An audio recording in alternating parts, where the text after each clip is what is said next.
اشرف شیشے کا ایک جار لایا تھا جو کوئی 8 انچ کا تھا۔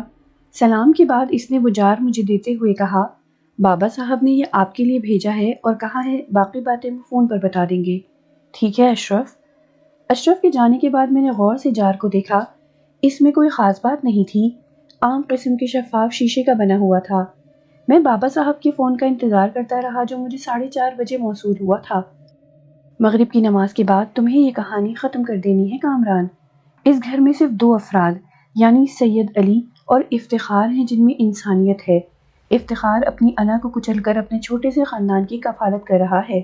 جی بابا صاحب، ان دونوں کو شریک عمل بنا سکتے ہو۔ اشتیاق بے گناہ ہے، اس نے اس چڑیل کے نقلی حسن سے متاثر ہو کر اس کی قربت نہیں اختیار کی، بلکہ اس چڑیل نے کالے سحر کے ذریعے اس پر قبضہ کیا ہے، چنانچہ اس کی مدد فرض ہے۔ اس کے بعد بابا صاحب نے مجھے سمجھایا کہ مجھے کیا کرنا ہے۔ میں نے بابا صاحب سے تو کچھ نہ کہا کیونکہ میں جانتا تھا کہ وہ یہاں ہونے والے واقعات سے بے خبر نہیں ہوں گے۔ انہوں نے صاف کہا تھا کہ مغرب کی نماز کے بعد یہ کہانی ختم کر دینی ہے، لیکن میرے دل میں ایک خیال ضرور تھا، کیا ان سنگین واقعات کے بعد وہ کھلے عام اشتیاق کے پاس آئے گی؟ جبکہ سب کو معلوم ہے کہ اشتیاق کے کمرے سے نکلنے والی بلی نے ملازم کی آنکھ نکالی ہے اور بلی کالے رنگ کی تھی۔ شام کی چائے پر مجھے خصوصی طور پر مدعو کیا گیا تھا۔ یہ پیغام نظام علی کی طرف سے ملا تھا۔ کھانے کے کمرے میں نظام علی، افتخار اور دونوں خواتین موجود تھیں۔ سید علی البتہ نہیں تھے۔ سب کے چہروں پر سنجیدگی طاری تھی۔ آئیے ڈاکٹر صاحب، آپ سے تو ملاقات ہی نہیں ہو پا رہی، آئیے تشریف لائیے، نظام علی نے کہا۔ دونوں خواتین کے منہ بنے ہوئے تھے۔ میں کرسی پر بیٹھ گیا۔ ناشتہ کیجیے پلیز، نظام علی نے کہا اور ناشتہ شروع ہو گیا۔ ناشتے کے بعد نظام علی پھر بولے، معاف کیجیے ڈاکٹر صاحب، آپ سے ابھی تک کوئی تفصیلی تعارف نہیں ہو سکا۔ جی فرمائیے، آپ کا پرائیویٹ کلینک ہے یا کسی سرکاری اسپتال سے تشریف لائے ہیں؟ یہ سوال آپ سید علی صاحب سے کیجیے۔ کیوں؟ اس لیے کہ سید علی صاحب نے مجھے اپنے بارے میں کسی کو بتانے سے منع کیا ہے۔ میں کسی نہیں ہوں، اس گھر کا مالک ہوں، نظام علی نے ناگواری سے کہا۔ سید علی صاحب کا فرمانا ہے کہ وہ اس گھر کے مالک ہیں۔ آپ کا اپنا کیا فرمانا ہے ڈاکٹر صاحب؟ اس بار بیگم صاحبہ نے منہ کھولا۔ مجھے بات کرنے دیں، نظام علی نے مداخلت کی۔ ارے جانے دیں، کیا پدی کا شوربہ، آپ سے زیادہ بہادر روئے زمین پر کون ہوگا؟ بات کریں گے، ابا جان نے آنکھیں دکھائیں، دم نکل گیا۔ خاموش رہیں، آپ مجھے بات کرنے دیں۔ تو ڈاکٹر صاحب، آپ یہاں سے اور کتنی رقم بٹوریں گے؟ علاج ہو گیا ہو تو کسی اور مریض کو دیکھیں، آپ کی وجہ سے ہماری پرائیویسی متاثر ہو رہی ہے، اس لیے ہم درخواست کرتے ہیں کہ آپ خود سمجھدار ہیں، بیگم صاحبہ نے سخت لہجہ اختیار کیا۔ بہتر، میں دادا ابو سے بات کر لوں۔ آپ کے دادا ابو وہ کہاں سے ہو گئے؟ یہ ہتھ کنڈے یہاں استعمال نہ کریں تو بہتر ہے۔ اس مرتبہ دل افروز صاحبہ نے اپنا حق وصول کیا۔ میری ایک تجویز ہے، افتخار بھیچی بھیچی آواز میں بولے، میں دادا ابو سے گزارش کرتا ہوں کہ اس مسئلے کو حل کریں۔ ڈاکٹر صاحب یہاں خود نہیں آئے، بلائے گئے ہیں، میں چلتا ہوں۔ شامت آئی ہے تمہاری افتخار، ذرا میری طرف دیکھو، دل افروز بھڑک کر بولی۔ میں تو مذاق کر رہا تھا، توبہ توبہ توبہ، افتخار نے گردن جھکا کر کہا۔ خیر، آپ لوگوں کا شکریہ، بس تھوڑا سا وقت اور دے دیجئے، میں یہاں سے چلا جاؤں گا۔ اصل میں ڈاکٹر صاحب جو حادثہ پیش آ گیا ہے اس نے ہمیں بہت خوفزدہ کر دیا ہے۔ آپ مہمان ہیں، کہیں آپ کسی حادثے کا شکار نہ ہو جائیں۔ نظام بولے، آپ نے اس حادثے کے بارے میں کیا سوچا؟ کچھ عجیب ہو رہا ہے، عقل ساتھ نہیں دے رہی، ناقابل فہم سے واقعات ہیں، نظام الدین نے کہا۔ اسی وقت میرے جیب میں رکھے فون پر وائبریشن ہوئی۔ ایک لمحے کو سمجھ میں نہیں آیا کہ کیا کروں، وائبریشن مسلسل ہو رہی تھی۔ میں اپنی جگہ سے اٹھ کھڑا ہوا۔ فون سن لوں، میں نے کہا اور باہر نکل آیا۔ میں نے باہر آ کر سیل آن کیا تو بابا صاحب کی آواز سنائی دی، کامران، انہیں مختصر تفصیل بتا کر شام کے پروگرام میں شامل کر لو، ان کی باطنی بینائی بھی روشن ہونی چاہیے، مناسب الفاظ میں انہیں صورتحال سے آگاہ کر دو۔ آواز بند ہو گئی۔ میرے لیے یہ ایک سنسنی خیز اور دلچسپ مرحلہ تھا۔ مجھے بابا صاحب سے شام کے لیے جو ہدایات ملی تھیں وہ بڑی سنسنی خیز اور دلچسپ تھی۔ ان دلچسپیوں میں ان لوگوں کی شرکت اور پرلطف ہوگی۔ میں دروازہ کھول کر اندر واپس آ گیا۔ شکر ہے آپ واپس آ گئے، ہم تو سمجھے آپ دادا جان کے پاس ہم لوگوں کی شکایت کرنے چلے گئے۔ میں نے یہاں سے جانے کے لیے آپ سے تھوڑا سا وقت مانگا تھا، ہو سکتا ہے یہ وقت صرف چند گھنٹے ہو، اگر چند گھنٹے بھی نہ ہوتے تو ہمیں بڑی خوشی ہوتی، دل افروز نے تنزیہ کہا۔ میں یہ الفاظ دادا جان کو ضرور بتاؤں گا دل افروز، افتخار کی قوت برداشت جواب دے گئی۔ اس کا نتیجہ جانتے ہو؟ دل افروز نے غرا کر کہا۔ ہاں، نتیجہ سوچ کر ہی یہ فیصلہ کیا ہے، افتخار نے لاپرواہی سے کہا۔ نہیں افتخار صاحب، آپ اپنے درمیان تلخی پیدا نہ کریں، میں آپ لوگوں کو ایک خوفناک حقیقت سے دوچار کرنا چاہتا ہوں۔ یہ بتائیے، آپ کو ارواح خبیثہ کے بارے میں کچھ علم ہے؟ مجھے ہے، افتخار جلدی سے بولا اور میں اس کی بات نہ سمجھا۔ کیا جانتے ہیں آپ اس بارے میں نے سوال کیا۔ مختلف شکلوں میں ملتی ہیں، کبھی ساس، سسر اور بیوی کی شکل میں، کبھی بھوت اور چڑیل کی شکل میں۔ اس کا اشارہ دل افروز اس کے باپ کی طرف تھا۔ شاید اس وقت وہ بہت تپ گیا تھا اور بے دھڑک بول رہا تھا۔ میں نے گھبرا کر ان لوگوں کی طرف دیکھا، لیکن ایک لمحے میں پتہ چل گیا تھا کہ ان کور عقلوں کو اس طنز کا اندازہ نہیں ہو سکا ہے۔ یہ سب توہمات ہیں، تھکے ہوئے ذہنوں کی تخلیق، ناظم علی نے کہا۔ مجھے آپ سے اختلاف ہے۔ ہوگا، مگر تم کیا کہنا چاہتے ہو؟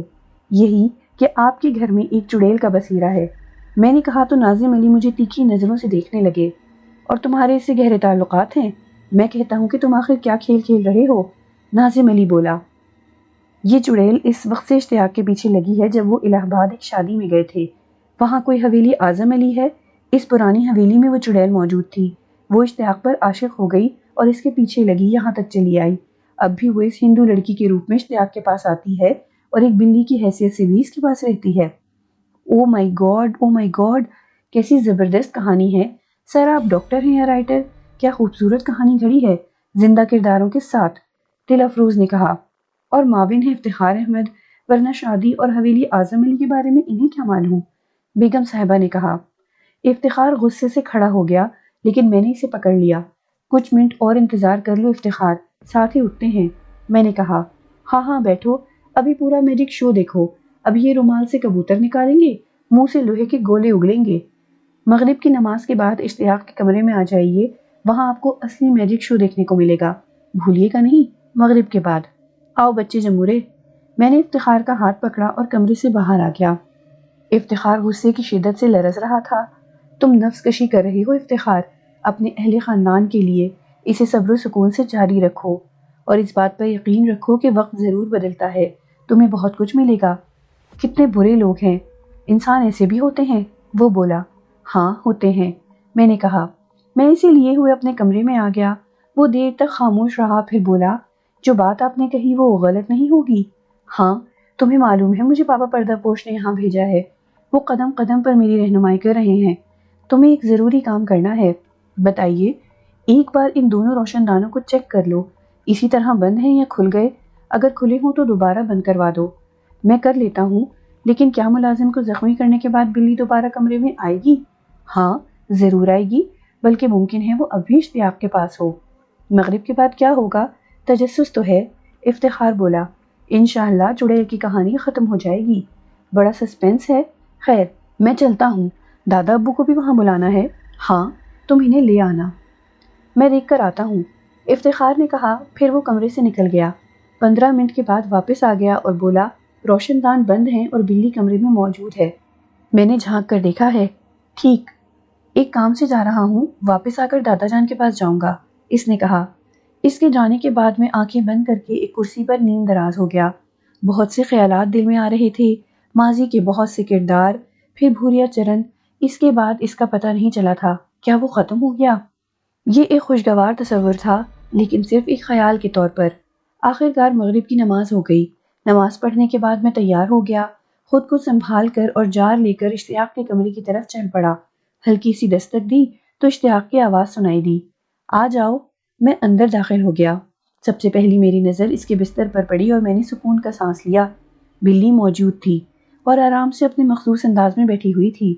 آئیے ڈاکٹر کامران، آئیے، بیٹھیے، بڑی اکتاہٹ سوار ہے، دل نہیں لگ رہا، اس کا بھی کوئی علاج ہے؟ ہاں کیوں نہیں، طبیعت ٹھیک ہو جائے تو بیرون ملک نکل جائیے، طبیعت بحال ہو جائے گی۔ طبیعت ٹھیک تو ہو۔ میں اپنی جگہ سے اٹھا اور تھوڑے فاصلے پر میں نے قالین پر وہ حصار بنا دیا جس کی ہدایت بابا صاحب نے کی تھی۔ اشتیاق نے کوئی توجہ نہیں دی تھی، میں نے طریقہ کار ہی ایسا اختیار کیا تھا۔ ابھی میں آ کر بیٹھا ہی تھا کہ دروازہ کھلا اور نظام دین، ان کی بیگم اور دل افروز اندر داخل ہو گئے۔ زہے نصیب، بڑے بڑے لوگ آئے ہیں آج تو، اشتیاق نے کہا۔ آپ کی راجدھانی میں جی رہے ہیں، قدم بوسی کے لیے حاضری تو ضروری ہے، دل افروز بولی، پھر میری طرف رخ کر کے بولی، کہیے میجک ماسٹر، شو شروع ہونے میں کتنی دیر ہے؟ دادا جان کا انتظار ہے، میں نے مسکراتے ہوئے کہا۔ ابھی اتنی ہی بات ہوئی تھی کہ افتخار اور دادا جان اندر داخل ہو گئے۔ آئیے دادا جان، ادھر نہیں ادھر تشریف رکھیے۔ میں نے دادا جان کو حصار کی طرف جانے سے روک دیا۔ سب بیٹھ گئے تھے۔ افتخار، دروازہ بند کر دو، میں نے کہا اور افتخار نے دروازہ بند کر دیا۔ تب میں نے دادا جان کو مخاطب کر کے کہا، دادا جان، آپ نے بابا صاحب سے اپنے پوتے اشتیاق کے روحانی علاج کی درخواست کی تھی۔ بابا صاحب نے مجھے اپنی دعاؤں کے سائے میں یہاں بھیج دیا۔ میں MBBS ڈاکٹر ہوں۔ میں نے اشتیاق کا میڈیکل پوائنٹ آف ویو سے جائزہ لیا، مگر مجھے ان کے اندر کوئی بیماری نظر نہیں آئی۔ تب بابا صاحب نے مجھے روحانی رہنمائی عطا کی۔ اس کی روشنی میں نے ان کا جائزہ لیا تو مجھ پہ انکشاف ہوا کہ ان پر ایک چڑیل کا سایہ ہے۔ میری نگاہ بلی کی طرف اٹھ گئی۔ وہ ایک دم سنبھل کر بیٹھ گئی تھی اور اس کی آنکھیں سرخ اور بال کھڑے ہونے لگے تھے۔ یہ چڑیل الہ آباد سے ان کے پیچھے لگی ہے۔ اس کا نام نرمل وتی ہے اور یہ وہی لڑکی ہے جو آپ کی کوٹھی میں بے دھڑک آتی جاتی ہے اور کسی کو خاطر میں نہیں لاتی۔ اس کے علاوہ یہ بلی۔ میں نے اتنا ہی کہا تھا کہ بلی کے حلق سے ایک خوفناک آواز نکلی اور اس نے ایک لمبی چھلانگ میری طرف لگائی۔ اس کے دانت خوفناک انداز میں کھلے ہوئے تھے اور وہ میری گردن کو نشانہ بنانا چاہتی تھی تاکہ میرا ٹیٹوا چبا جائے، لیکن میں نے اسے بڑی مہارت سے کمر سے پکڑا اور پوری قوت سے گھما کر دیوار سے دے مارا۔ تمام لوگ ہکا بکا رہ گئے تھے۔ بلی دیوانی ہو گئی تھی۔ وہ پلٹ کر دوبارہ مجھ پر جھپٹی، لیکن میں کھڑا ہو گیا اور میں نے کئی بار اسے اٹھا کر زمین پر مارا۔ اس وقت سب خطرے میں تھے۔ خود اشتیاق بستر پر اٹھ کر بیٹھ گیا تھا۔ وہ پھٹی پھٹی آنکھوں سے یہ جدوجہد دیکھ رہا تھا۔ اس کے انداز میں بلی کے لیے کوئی ہمدردی نہیں تھی۔ بلی کو یقیناً دونوں روشن دانوں کے بند ہونے کا پتہ تھا کیونکہ وہ اس طرف نہیں گئی تھی۔ البتہ اب وہ مجھ پر حملے کرنے کی بجائے بار بار دروازے پر ٹکرے مار رہی تھی۔ اس طرف سے ناکام ہو کر اس نے پھر میری طرف رخ کیا۔ میں تیار تھا۔ اس بار میں نے بلی کو پکڑ کر پوری مشاقی سے حصار کی طرف پھینکا۔ بلی حصار میں گر کر اٹھی اور اس نے پھر جگہ بدلنے کی کوشش کی، لیکن یوں لگا جیسے وہ کسی ٹھوس دیوار سے ٹکرائی ہو۔ اس کے بعد وہ دوبارہ کوشش کرنے لگی، ساتھ ہی وہ بھیانک آواز میں چیخیں بھی مار رہی تھی۔ پھر وہ تھک ہار کر حصار میں گر پڑی اور ایک حیرت ناک منظر نگاہوں کے سامنے آنے لگا۔ نرمل وتی کا بدن بڑا ہونے لگا تھا اور وہ انسانی شکل اختیار کرنے لگی تھی۔ کچھ ہی دیر کے بعد وہ اسی خوبصورت لڑکی کے روپ میں آ گئی۔ اس کے منہ سے آوازیں نکل رہی تھیں، مجھے بچا لے میرے پریمی، مجھے بچا لے اس سے، چھوڑ دے مجھے، چھوڑ دے، پریم دیوانی ہوں میں اس کی، ہائے کوئی مجھے بچا لے۔ سب پاگلوں کی طرح منہ کھولے اسے دیکھ رہے تھے۔ عورتوں کی آنکھوں میں شدید خوف کے آثار تھے۔ وہ چیختی رہی، پھر نڈال ہو کر فرش پر لیٹ گئی۔ اب اس کی شکل پھر بدلنے لگی۔ کچھ دیر کے بعد ایک خوفناک شکل کی بھوتنی سامنے آ گئی جس نے میرے اوپر جان لیوا حملے کیے تھے۔ دل افروز کے حلق سے چیخ نکل گئی۔ میں نے مسکرا کر اسے دیکھا، پھر کہا، امید ہے آپ کو یہ میجک شو پسند آیا ہوگا۔ چڑیلیں عام لوگوں کو نظر نہیں آتی، لیکن اس وقت اس کی تمام قوتیں سلب ہو چکی ہیں، اس لیے آپ اسے دیکھ سکتی ہیں۔ اس کے پاؤں دیکھیے، پیچھے کی طرف مڑے ہوئے ہیں، بلی کے پاؤں بھی مڑے ہوئے تھے۔ اسے دیکھ کر مجھے اندازہ ہوا کہ وہ چڑیل ہے، تو میں بتا رہا تھا کہ یہ اس کی اصلی شکل ہے۔ اب کیا ہوگا؟ بیگم صاحبہ نے لرزتی آواز میں پوچھا۔ کیا یہ اسی طرح رہے گی؟ نظام دین نے پوچھا۔ نہیں، میں اسے لے جاؤں گا، آپ فکر نہ کریں، میں نے کہا اور وہ جار لے کر حصار کی طرف بڑھا۔ زمین پر پڑی چڑیل نے اسے دیکھا اور ایک بار پھر وہ چنگھاڑنے لگی، چھوڑو مجھے، چھوڑو، بچا لے مجھے میرے پریمی، سنسار کے سارے سکھ تیرے چرنوں میں وار دوں گی، بچا لے۔ خود مجھے نہیں معلوم تھا کہ اب کیا ہوگا۔ اس پہاڑ جیسی عورت کو میں اتنے سے جہار میں کیسے بند کروں گا؟ لیکن بابا صاحب مجھے کسی مشکل میں کہاں چھوڑتے تھے۔ اس کا بدن سکڑنے لگا، وہ تیزی سے گھٹ رہی تھی، اس کی آواز بھی باریک ہوتی جا رہی تھی، پھر وہ کوئی 5 انچ کی رہ گئی۔ میں نے جار کا ڈھکن کھولا اور اسے اٹھا کر جار میں ڈال لیا۔ جار کا ڈھکن بند کیا ہی تھا کہ دروازے پر دستک ہوئی۔ سب چونک پڑے۔ دیکھوں؟ افتخار نے پوچھا۔ ہاں دیکھو کون ہے، میں نے کہا اور افتخار دروازہ کھول کر باہر نکل گیا۔ سب پر سکتہ طاری تھا۔ افتخار منہ لٹکائے اندر آیا اور بولا، اشرف آیا ہے، بابا صاحب نے گاڑی بھیجی ہے، کامران صاحب کو بلایا ہے اور کہا ہے کہ فوراً واپس آ جائیں، کام ختم ہو گیا ہے، اشتیاق چند روز میں بالکل ٹھیک ہو جائیں گے۔ نہیں، یہ کیسے ممکن ہے؟ سوال ہی نہیں پیدا ہوتا، میں بابا صاحب سے… سید علی بولے، نہیں دادا ابو، یہ لوگ مجھے فوراً چلے جانے کو کہہ رہے تھے، میں نے ان سے چند گھنٹوں کی مہلت مانگی تھی، میں نے کہا اور جار اٹھا کر باہر نکل آیا۔ اندر کمرے میں افراتفری پھیل گئی، سب میرے پیچھے بھاگے۔ وہ مجھے روک رہے تھے لیکن میرے لیے رکنا ممکن نہیں تھا، بابا کی طلبی تھی۔ باہر ایک کار کھڑی ہوئی تھی، ڈرائیور دروازہ کھولے کھڑا تھا۔ افتخار آگے بڑھا اور بولا، میرے لیے بھی کچھ کیجیے کامران صاحب۔ میں نے مسکرا کر اس سے ہاتھ ملایا اور کار میں بیٹھ گیا۔ اشرف ڈرائیور کے پاس بیٹھا اور کار چل پڑی۔ جار میں نے اپنے پاس رکھ لیا۔ 5 انچ کی چڑیل اب اس میں بے سود پڑی تھی۔ بابا صاحب کی رہائش گاہ پہنچتے پہنچتے رات ہو گئی۔ عمارت خوب روشن تھی۔ بابا صاحب نے بڑے ہال میں میرا استقبال کیا۔ مبارک کامران، اپنا پہلا شکار لے آئے؟ کوئی مشکل تو پیش نہیں آئی؟ آپ ساتھ تھے بابا صاحب، مشکل کیا ہوتی؟ تمہاری ایک بات مجھے بہت پسند ہے، کسی کے لیے کچھ کرتے ہو تو کوئی صلہ قبول نہیں کرتے، صلہ ثواب کھو دیتا ہے۔ وہ دعائیں، وہ تمانیت جو کسی کے کام کو کر کے اس کی دعاؤں سے حاصل ہوتی ہے، اپنا الگ مقام رکھتی ہے۔ اپنا رزق اپنے ہاتھوں سے کماؤ تو رزق حلال ہوتا ہے، جان کر مانا تو کیا مانا؟ مزہ جب ہے کہ ایمان سے مانو۔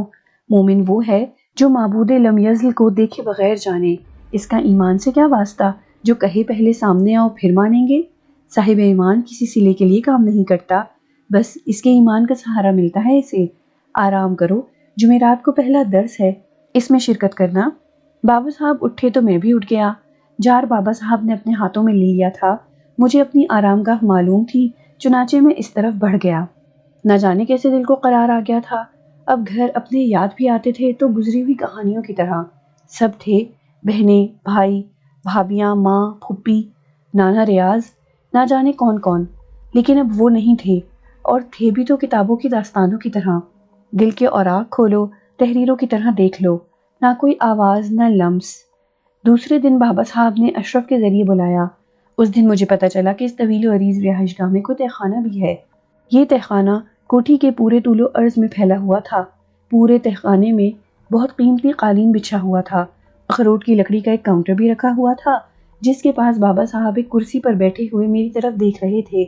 وہ مجھے دیکھ کر زور سے بولے، ادھر آ جاؤ کامران۔ میں ان کے قریب پہنچا تو انہوں نے ایک کرسی کی طرف اشارہ کر کے کہا، بیٹھو۔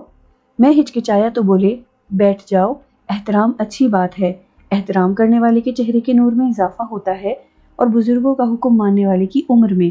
بیٹھو۔ میں ایک کرسی پر بیٹھ گیا۔ مان میری نگاہ کاؤنٹر پر رکھی ہوئی عجیب سی چیزوں پر پڑی اور میں دنگ رہ گیا۔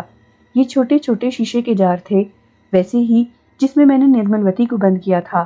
8 جار تھے جس میں طرح طرح کی بھیانک شکلیں نظر آ رہی تھیں۔ باقی بہت سے خالی جار رکھے ہوئے تھے۔ یہ وہ ہیں جو خود کو بہت سرکش اور طاقتور سمجھتے تھے، انہیں ان کے برے عمل کی سزا دی گئی ہے۔ مختلف انداز کی سزائیں ہیں ان کی، بھٹکی ہوئی روحیں ہیں، شیطان کی بگاڑی ہوئی۔ بے وقوف یہ نہیں سوچتے کہ مالک کائنات ہر لمحے پر قادر ہے، وہ جسے چاہے جب چاہے کسی کو اس کے عمل کی سزا یا جزا دے۔ اس کے ایک اشارے پر شیطان ملعون بھی ایک معمولی سے جار میں بند نظر آئے، لیکن وہ قادر اپنی مخلوق کو آزماتا رہتا ہے۔ اس نے اپنی تخلیق کو اس کائنات سے نوازا ہے، اسے سب کچھ عطا فرمایا ہے، وہ کچھ جس کی فہرست بنائی جائے تو عمر ناکافی ہے۔ وہ یہی دیکھتا ہے کہ کون کتنا شکر گزار ہے۔ میں نے غور سے دیکھا تو ایک جار میں مجھے نرملوتی بھی نظر آئی۔ تب میں نے سوچا کہ کاش ایسے ہی ایک جار میں مجھے بھوریت چرن بھی قید نظر آئے۔ جمعرات کو یہی درس ہوگا، تہخانے کا راستہ تمہیں پتہ چل گیا؟ واپسی میں اور غور سے دیکھ لوں گا، عشاء کے بعد آ جانا، انہوں نے کہا۔ پھر بولے، افلاک، بھائی بڑے کنجوس ہو گئے ہو، کچھ کھانے کے لیے لاؤ۔ وہ کچھ لمحے رکے پھر بولے، ہاں ہاں لے آؤ، خود ہی لے آؤ، اب رونمائی ہو ہی جائے گی، لے آؤ۔ اور چند ہی لمحوں کے بعد ایک خوشنما میز سامنے آ گئی، پھر اس پر اتنے خوبصورت پھل آ سجے جن کی مثال مشکل۔ اس کے بعد چائے کی کیتلی اور پیالیاں وغیرہ، جن کے ساتھ دوسرے لوازمات بھی تھے۔ کوئی نادیدہ وجود ہی سب کر رہا تھا اور میرے رونگٹے کھڑے ہو گئے تھے۔ چلو کامران، شروع ہو جاؤ، یہ افلاک ہے، ہمارا دوست، بہت جلد تم سے ملاقات کرے گا۔ میں نے خاموشی سے ہاتھ بڑھا دیے۔ بابا صاحب بھی میرے ساتھ شریک ہو گئے تھے۔ روحانی عدالت میں تمہاری درخواست پہنچا دی گئی ہے، وہاں سماعت میں وقت لگتا ہے، انشاءاللہ تمہیں رکن بنا لیا جائے گا، بابا صاحب نے کہا۔ میں نے خاموشی ہی بہتر سمجھی تھی، پھر بابا صاحب کی اجازت سے واپس آ گیا، لیکن میرے دل پر بہت اثر تھا، نبض بہت تیز ہو گئی تھی۔ ڈاکٹر بننے کے خواب دیکھے تھے، لیکن اب اس سے بڑا اعزاز مل رہا تھا۔ افلاک کے بارے میں سوچا، اندازہ ہو رہا تھا کہ وہ کون ہے، اس سے بابا صاحب کی شان اور بڑھ رہی تھی۔ ویسے اشتیاق کے سلسلے میں جو کچھ ہوا تھا، اسی سے بابا صاحب کی شخصیت پتہ چلتی تھی۔ قدرت نے مجھے ان کی شکل میں بہت کچھ عطا کر دیا تھا۔ مقررہ دن اور مقررہ وقت پر میں تہخانے کی طرف چل پڑا۔ اس بارے میں مجھے مطلع کر دیا گیا تھا۔ تہخانے میں نیم تاریکی پھیلی ہوئی تھی، قالین پر ایک سفید چادر بچھا دی گئی تھی، وہاں اور کوئی موجود نہیں تھا۔ میں نے اپنے طور پر ایک گوشہ منتخب کیا اور بیٹھ گیا۔ آنکھیں تاریکی کی عادی ہو گئیں تو میں نے ہال پر نگاہ دوڑائی۔ ایک طرف تخت بچھا ہوا تھا جس پر ممبر رکھا تھا۔ میں خاموش بیٹھا رہا، پھر اچانک پورے ہال میں تیز روشنی پھیل گئی۔ روشنی کے مرکز کا پتہ نہیں چل رہا تھا، لیکن ہال منور ہو گیا تھا۔ پھر اچانک ہال کی دیواروں میں دروازے کھلنے لگے۔ میں حیرت سے چونک پڑا۔ اس دن بابا صاحب کے پاس آیا تھا تب اس ہال کی دیواروں میں کوئی دروازہ نظر نہیں آیا تھا۔ ابھی ہال میں نظریں دوڑا رہا تھا تب بھی میں نے یہ دروازے نہیں دیکھے تھے۔ پھر ان دروازوں سے لوگ اندر آنے لگے، لمبے لمبے چوغے پہنے ہوئے، امامے باندھے ہوئے، پر نور چہرے، مختلف عمریں۔ ان کے قد و قامت بھی غیر معمولی تھے۔ یہ لوگ خاموشی سے سفید چادر پر بیٹھنے لگے۔ میں نے کسی کو اپنی طرف متوجہ نہیں دیکھا تھا۔ پورا وسیع و عریض ہال بھر گیا تو ہال کے عقبی دروازے سے ایک خوش رو نوجوان اندر آیا اور احترام سے گردن جھکا کر کھڑا ہو گیا۔ اس کے پیچھے بابا پردہ پوش نمودار ہوئے تو سارے ہال میں بیٹھے ہوئے لوگ احترام سے کھڑے ہو گئے۔ میں بھی فوراً کھڑا ہو گیا۔ بابا صاحب ممبر پر جا بیٹھے اور انہوں نے ہاتھ کے اشارے سے حاضرین کو بیٹھنے کے لیے کہا۔ سب بیٹھ گئے۔ بابا صاحب نے سلام کے بعد کہا، ایک نئے مہمان کا تعارف کرا رہا ہوں۔ وہ جو اس گوشے میں بیٹھے ہوئے ہیں آدم زاد ہیں، نام کامران مسعود ہے، ایک صاحب ایمان باپ کے بیٹے ہیں جنہوں نے ساری عمر بدی کے خلاف جنگ کی اور اب کامران ان کے نقش قدم پر چل رہے ہیں۔ آپ سب چہرہ نشین کر لیں تاکہ انہیں کہیں مشکل میں دیکھیں تو ان کا ساتھ دے۔ تمام گردنیں میری طرف مڑ گئیں، پھر مشترکہ آوازیں ابھریں، انشاءاللہ۔ شکریہ کامران، توجہ کیجیے۔ پہلی بات یہ کہ چھپانا انکساری ہے اور اظہار یا نمائش کرنا غرور کے زمرے میں آتا ہے۔ عطا معبود کی ہے جو دل کے اس گوشے میں رہتا ہے جہاں صرف اس کے خیال کی روشنی ہوتی ہے اور کسی اور طلب کی گنجائش نہیں ہوتی۔ جیسے اپنی ذات کا تعارف جو غرور یا خود نمائی کی منزل کی طرف رخ کرتا ہے، عجز بند مٹھی میں جگنوں کی طرح ہوتا ہے، اور غرور کسی عیش گاہ کی چھت میں لٹکا فانوس جو بے شک عیش گاہیں روشن کرتا ہے لیکن وہ انسان کے ہاتھوں کی تخلیق ہوتا ہے، برقی رو کا محتاج، بجلی چلی جائے تو روشنی ختم، جبکہ جگنوں کی تخلیق ذات ایزدی کی ہے، ہمیشہ روشن رہنے والی۔ چنانچہ اپنا علم، اپنا ہنر، اپنا ظرف مٹھی میں بند جگنوں کی طرح چھپاؤ۔ خود کو ظاہر کر کے داد پاؤ گے تو بڑائی کھو بیٹھو گے۔ کبھی بڑا فیصلہ خود نہ کرو، اس میں رہنما سے رہنمائی طلب کرو، اور یاد رکھنا خود کو خود نمائی کے امتحان میں ڈالو گے تو موت بھی تم سے نفرت کرے گی۔ بابا صاحب کا ایک ایک لفظ بجلی کی طرح دماغ میں چمک رہا تھا، کانوں میں گرج رہا تھا۔ درس دیر تک جاری رہا۔ پھر بابا صاحب نے آخری الفاظ ادا کیے اور خاموش ہو گئے۔ تمام حاضرین اٹھ کر باہر جانے لگے۔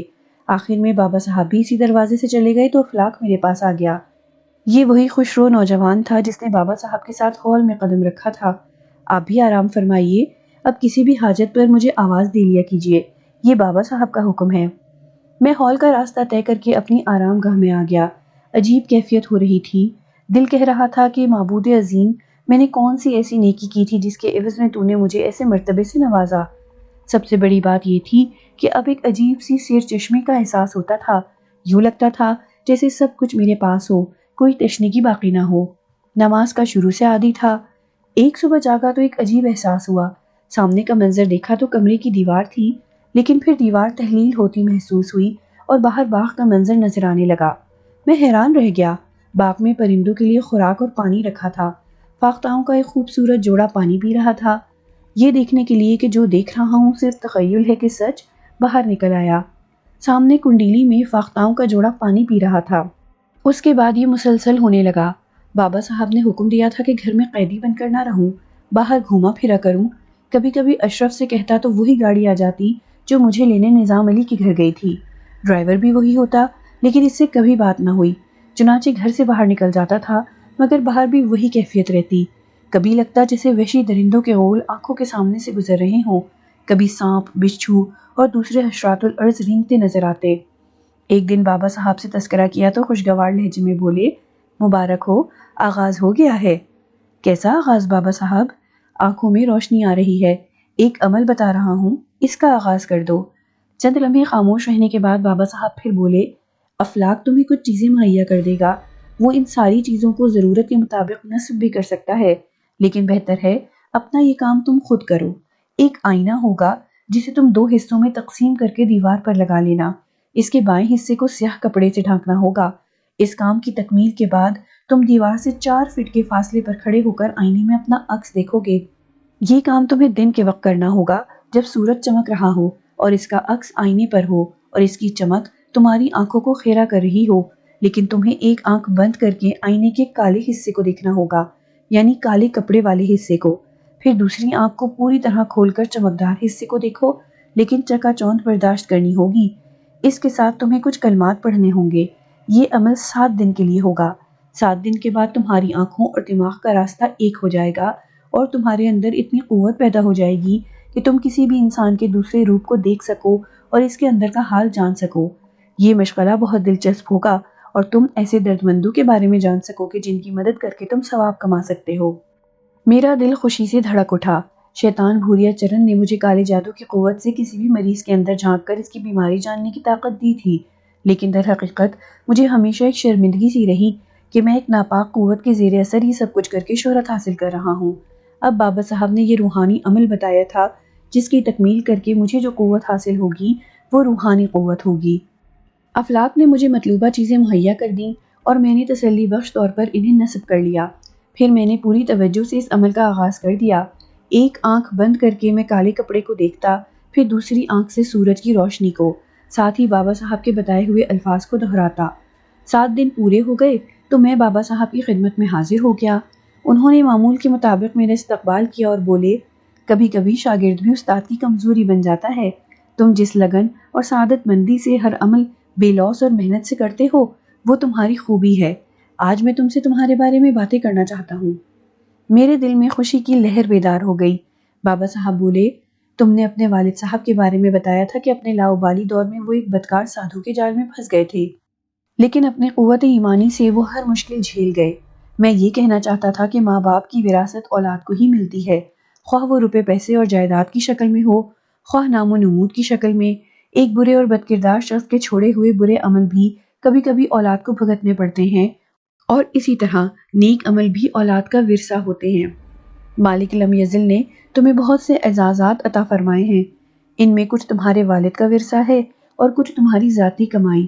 خیر تم نے اس ملعون کو اس کی ناپاک خواہشوں سے دور کر دیا ہے اور وہ بہت پیچھے چلا گیا ہے، لیکن یہ بدکار ناپاک روحیں شیطانی قوتوں سے آراستہ ہوتی ہیں اور شیطان کو آزادی ہے روز قیامت تک۔ اسے اپنے پسندیدہ ہر کاروں کی نگرانی بھی کرنی ہوتی ہے۔ ہر چند ہر زی روح کو فنا ہے اور جلد یا بدیر اسے چلا جانا ہوتا ہے، لیکن شیطانی عمل سے اس کی زندگی کچھ طویل ہو جاتی ہے۔ تم میری بات سمجھ رہے ہو؟ جی۔ لیکن آخرکار موت برحق بھوریا چرن زندہ ہے؟ میں نے بے اختیار سوال کیا۔ اگر وہ زندہ بھی ہے تو بدبختی کے دن گزار رہا ہوگا اور اس نے شیطان کی پناہ حاصل کی ہوگی۔ بابا صاحب نے گول مول سا جواب دیا اور میں خاموش۔ بات وہیں سے شروع کرتے ہیں۔ تم نے اپنا ایک عمل مکمل کر لیا ہے۔ تم کسی بھی شخص کے ذہن میں جھانک کر اس کا باطن معلوم کر سکتے ہو، لیکن علم کا استعمال کبھی بیجا نہ کرو۔ اس طرح تمہارا علم تمہارے سینے میں محفوظ رہے گا۔ تم اس کی حفاظت کرو گے تو یہ تمہاری حفاظت کرے گا۔ کبھی کسی کے دماغ میں غیر ضروری جھانکنے کی کوشش مت کرنا، وہ تمہارے لیے سخت نقصان دہ ہوگا۔ یاد رکھنا، جہاں جاننا ایک نعمت ہے وہاں نہ جاننا اس سے بھی بڑی نعمت ہے۔ آج کی باتیں ختم، آرام کرو اور سنو، دل کا کیا حال ہے؟ میں خوش ہوں بابا صاحب، لیکن لہجے میں کرب ہے۔ کیوں؟ بابا صاحب کبھی کبھی گھر بہت یاد آتا ہے۔ میں نے صاف گوئی سے کہا، بالکل آتا ہوگا، لیکن زندگی کے عمل کے بارے میں کیا کہتے ہو؟ میں نہیں سمجھا بابا صاحب۔ میں سمجھاتا ہوں۔ نوعمری ہوتی ہے، ماں باپ اور دوسرے رشتوں کا پیار حاصل ہوتا ہے، جوان ہوتے ہو، بوڑھے ہوتے ہو، مر جاتے ہو، سب رشتے کھو جاتے ہیں۔ جنہیں اپنے پیچھے سوگوار چھوڑ جاتے ہو وہ اپنی زندگی کے عمل سے گزر رہے ہوتے ہیں، کچھ عرصے غمزدہ رہتے ہیں، پھر بھول جانے کا قدرتی عمل شروع ہو جاتا ہے اور وہ اس میں گم ہو جاتے ہیں۔ یہ کائنات اسی طرح چلتی ہے۔ جو چیز ہمیشہ زندہ رکھتی ہے جانتے ہو وہ کیا ہے؟ آپ فرمائیے۔ میں نے کہا، علم۔ بابا صاحب بولے، اور علم ایک کنویں کے گرد چکراتے ہوئے نہیں ملتا، اس کے لیے حرکت بہت ضروری ہے۔ دنیا میں لا تعداد صاحب علم پڑے ہیں، کسی کے پاس کیا ہے کون جانے، دیکھو گے ملو گے تو پتہ چلے گا۔ مجھے کہاں جانا ہوگا بابا صاحب؟ میں کیا بتا سکتا ہوں، یہ تعین تو قسمت کرتی ہے۔ بس تمہیں آغاز کرنا ہوگا۔ اب جاؤ، میں نے تمہیں 2 بار روک لیا۔ اور سنو، یہ رومال لے جاؤ۔ تم عشاء کی نماز پڑھنے کے بعد کھانا کھاتے ہو؟ جی بابا صاحب۔ کھانے کے 1 گھنٹے کے بعد باہر لان پر نکل جانا، وہاں انار کے درختوں کے جھنڈ کے پاس 2 زانوں بیٹھ جانا اور یہ رومال سر پر اوڑھ کر آنکھیں بند کر لینا۔ بہتر۔ میں نے احترام سے رومال لے لیا، اپنی رہائش گاہ میں آ کر بابا صاحب کی باتوں پر غور کرنے لگا۔ زبردست معرفت کی باتیں تھیں اور دل میں بڑا اعتماد پیدا کرتی تھیں۔ رات کو آسمان پر گہرے کالے بادل چھا گئے۔ مجھے انتظار تھا۔ نماز پڑھی، کھانا کھایا، پھر انار کے جھنڈ کی طرف چل پڑا۔ ایک مناسب جگہ منتخب کر کے بیٹھا اور رومال کو سر پر اوڑھ لیا اور آنکھیں بند کر لیں۔ تھوڑی دیر گزر گئی، پھر بند آنکھوں میں ستارے ناچنے لگے۔ یہ ستارے روشن ہوتے جا رہے تھے، یوں لگ رہا تھا جیسے روشنیاں جل رہی ہیں۔ یہ روشنیاں واضح ہوتی جا رہی تھیں اور پھر اچانک دل اچھل کر حلق میں آ گیا۔ یہ میرا گھر تھا، 100% میرا گھر تھا، وہی جمشید روڈ والا، لیکن اس میں تیز روشنی ہو رہی تھی۔ چاروں طرف رنگین بلب جلملا رہے تھے۔ میں نے غور سے دیکھا، کوئی تقریب ہو رہی تھی۔ کھانے کی میزیں لگی ہوئی تھیں، لوگ پلیٹیں بھر رہے تھے، کھا رہے تھے، ہنس بول رہے تھے۔ ایک ایک کو غور سے دیکھا، سب موجود تھے۔ نانا ریاض، پھوپھی شمسا، غالباً پھوپھی کے کسی بیٹے کی کوئی تقریب تھی۔ سب خوش تھے۔ میرے بھائی بہترین سوٹ پہنے ہوئے تھے، بھابیاں بال بال موتی پرائے ہوئے تھیں اور مہمانوں کی خاطر مدارات کر رہی تھیں۔ یہ سب کچھ سچ تھا۔ کیا یہ سب کچھ سچ ہے؟ یہ لوگ مجھے بھول گئے؟ انہوں نے مجھ پر صبر کر لیا؟ ایسا ہوتا ہے؟ کیا واقعی ایسا ہوتا ہے؟ ساتھ میں ایک پروقار آواز میرے کانوں میں گونجی، جوان ہوتے ہو، بوڑھے ہو جاتے ہو، مر جاتے ہو، سب رشتے کھو جاتے ہیں، بھول جانے کا قدرتی عمل شروع ہو جاتا ہے، لیکن میں تو زندہ ہوں۔ اچانک ذہن کو جھٹکا لگا۔ ماں کہاں ہے؟ سریا بیگم کہاں ہے؟ پھر ایک کمرے کا منظر ابھرا۔ یہ امی کا کمرہ تھا۔ سفید لباس میں ملبوس، پاکیزہ چہرہ، وہ جائے نماز پر خاموش غمزدہ بیٹھی تھیں، باہر کے ہنگاموں سے بے نیاز۔ ان کی آنکھوں میں ڈبڈبا رہا تھا۔ میری تصویر صاف نظر آ رہی تھی ماں کے آنسوؤں میں تیرتی ہوئی۔ حلق میں گولا سا اٹھا، بہت سی روایتوں کی تصدیق ہو گئی۔ کائنات کا سچ، سب سے بڑا صرف ایک سچ، جس کا تعلق رشتے سے ہے، جس کے نام کے ساتھ پیار کا نام سجتا ہے، وہ ماں ہے۔ کسی کو نہ سہی، میں امی کو یاد ہوں۔ زندہ رہوں گا امی، لیکن مجھ سے وعدہ کریں آپ کو بھی زندہ رہنا ہوگا تاکہ میرے واپس آنے کا جواز رہے۔ میں نے پیار سے ماں کے تصور کو چوما اور منظر بدل گیا۔ یہ شاید ماضی کے مناظر تھے۔ بھائی انڈیا سے واپس گئے تھے، امتیاز نے پریس کانفرنس بلائی تھی، بھائی سے سوالات ہو رہے تھے، ڈاکٹر رضوان کہہ رہے تھے کہ وہ پاکستان کا عظیم سرمایہ ہے، اس کے خلاف سازش کی گئی ہے۔ سائرہ کہہ رہی تھی ان کی فطرت میں پاکیزگی کوٹ کوٹ کر بھری ہوئی تھی، اس کی گواہ میں ہوں۔ میرے لیے احتجاجی ریلی نکالی جا رہی تھی۔ اس بات کا خدشہ ظاہر کیا جا رہا تھا کہ میری گمشدگی اور اس سے متعلق جو کہانی سنائی جا رہی ہے وہ من گھڑت ہے۔ پھر دیکھا کہ ایک سرکاری عمارت میں ڈاکٹروں کی کانفرنس ہو رہی ہے، وہاں میری تصویریں اور میرے نام کے بینر لگے ہوئے ہیں۔ بس اس کے بعد منظر تاریک ہو گیا۔ میں عجیب سی کیفیت کا شکار تھا۔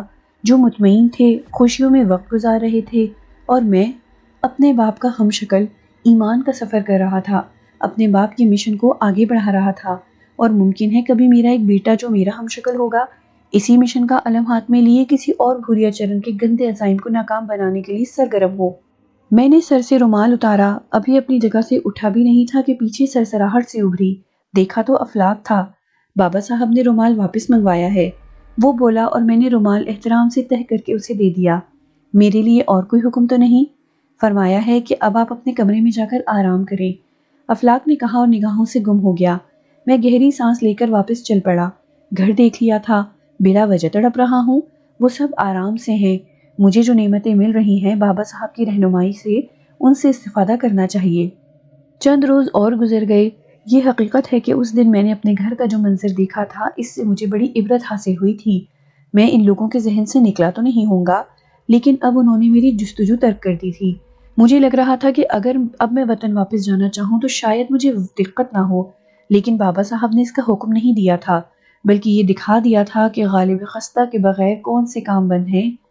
ان کی زندگی کی گاڑی چل رہی ہے، میں نہیں ہوں تو کیا ہوا؟ بابا اگر مناسب سمجھتے تو گھر کا حال دکھانے کی بجائے مجھے گھر جانے کا حکم دے سکتے تھے۔ البتہ ایک دن انہوں نے حکم دیا، ہاتھرس ایک شہر کا نام ہے، اس کے قریب قصبہ مینڈو جنکشن ہے، وہاں چلے جاؤ، ریل سے جانا، اسٹیشن پر تمہیں غلام قادری نامی ایک نوجوان ملے گا، اس کی ماں بیمار ہے، وہ خود کچھ ایسی خوبیوں کا حامل ہے کہ اسے کچھ وقت ساتھ رکھا جا سکتا ہے، اشرف تیاریاں کرا دے گا، میری طرف سے خدا حافظ، اصل کام کچھ اور ہے جس کی تفصیل وقت کی زبانی سن لو گے۔ بہتر، میں نے گردن خم کر کے کہا۔ پتہ نہیں یہ میرے اندر کی خوبی تھی یا مرشد کی عطا کہ میرے اندر بڑا حلم پیدا ہو گیا تھا، اب کسی بات پر تردد نہیں ہوتا تھا اور نہ ہی کسی حکم کی کھوج۔ مزید خوبی یہ تھی کہ اب کوئی خوف دل میں نہیں رہ گیا تھا، پولیس کے لوگ نظر آتے تھے تو انہیں اجنبی نگاہوں سے دیکھتا گزر جاتا، کوئی خوف دل میں نہ آتا، بارہا بڑی بڑی مکڑیاں نظر آئیں مگر انہیں دیکھ کر بھوریا چرن کا خیال دل میں نہیں آیا، اس کے علاوہ دل میں کوئی بیزاری کا تصور بھی نہیں تھا، صبح خوبصورت لگتی تھی اور شام آسودہ۔ اشرف نے جو چیزیں مجھے دیں ان میں بہترین لباس، شیونگ باکس اور ایک امپورٹڈ میڈیکل باکس جس میں بی پی آپریٹرز، اسٹیتھوسکوپ، دوسرے چھوٹے جدید آلات اور دوائیں وغیرہ تھی، گویا مجھے ایک ڈاکٹر کی حیثیت سے بھیجا جا رہا تھا، خاصی کرنسی بھی تھی۔ پھر اشرف نے مجھے ٹرین میں بٹھا کر روانہ کیا۔ ٹرین کا سفر زیادہ طویل نہیں تھا، اسٹیشن آتے جاتے رہے، ہندوستان کے اور شہر بھی آنکھوں کے سامنے آئے جن میں یہاں کا کلچر نظر آتا تھا، پھر ایک بڑی سی سل پر مینڈو جنکشن لکھا نظر آیا اور ٹرین آہستہ ہو گئی، اسے کچھ منٹ کے بعد آگے جانا تھا۔ میں اپنے مختصر سامان کے ساتھ نیچے اترا ہی تھا کہ ایک خوش شکل اور خوش مزاج سے نوجوان نے آگے بڑھ کر سلام کیا اور بولا، میرا نام غلام قادر ہے ڈاکٹر صاحب، تم نے مجھے خوب پہچانا غلام قادر، کہو ماں کیسی ہے؟ بہت اچھی، بلکہ بہت ہی اچھی، کیونکہ جنت جا چکی ہے، غلام قادر نے کہا اور میں چونک پڑا۔ اوہ، کب؟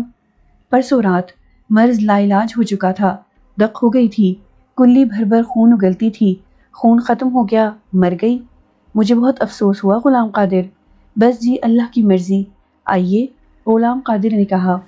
ہم چھوٹے سے اسٹیشن سے باہر نکل آئے، باہر ایک اور چیز دیکھی، پاکستان کے کچھ شہروں اور دیہاتوں میں کہیں کہیں تانگے نظر آ جاتے تھے، لیکن یہ بدلی ہوئی شکل یہاں یکا کہلاتی ہے، گول چھتری کے نیچے بیٹھنے کی جگہ آگے گھوڑا جتا ہوا، ایک ایسے ہی یکے میں بیٹھ کر ہم چل پڑے۔ چھوٹے سے قصبے سے خاصے فاصلے پر غلام قادر کا گاؤں جنگ پوری تھا، جس کے بارے میں غلام قادر نے راستے میں بتایا تھا۔ قصبہ ختم ہو گیا تو ایک چوڑی نہر نظر آئی جس کے اطراف سبزہ ہی سبزہ، ہرے بھرے کھیت کھلیان، درخت، مویشی، پھر چھوٹا سا گاؤں جنگ پوری اور پھر غلام قادر کا گھر، دو کچے کمرے، بڑا سا دالان اور خوب بڑا صحن جس میں کیکر اور آم کے درخت تھے، ایک کنواں، بیلوں کی جوڑی، مرغیوں کے ڈربے تھے، ایک بالکل ہی الگ ماحول، سب کچھ بے حد خوبصورت اور انوکھا۔ غلام قادر کی ماں مر چکی ہے، پھر میں یہاں کیوں آیا ہوں؟ مان میرے کانوں میں بابا صاحب کے الفاظ گونجے، اصل کام کچھ اور ہے جس کی تفصیلات وقت کی زبانی سن لو گے۔